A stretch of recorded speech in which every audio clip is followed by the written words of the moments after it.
Students health হোমের পরিচালনায় রায়গঞ্জে অনুষ্ঠিত হলো রাজ্যস্তরীয় সাংস্কৃতিক ও ক্রীড়া প্রতিযোগিতা।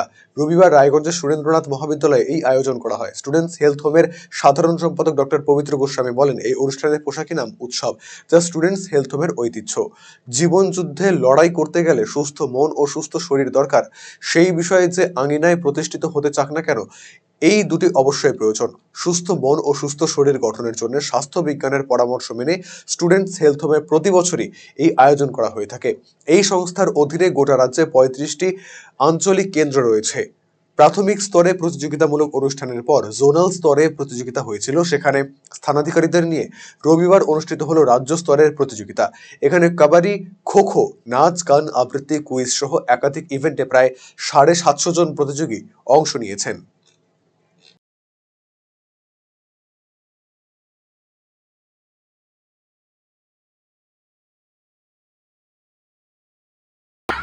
এইটা স্টুডেন্টস হেলথ হোমের রাজ্যভিত্তিক ক্রীড়া এবং সাংস্কৃতিক প্রতিযোগিতা চলছে রায়গঞ্জে।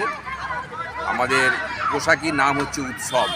এটা দীর্ঘদিন ধরে স্টুডেন্টস হেলথ হোমের ঐতিহ্য যে জীবন যুদ্ধে লড়াই করতে গেলে সুস্থ মন এবং সুস্থ শরীর দরকার।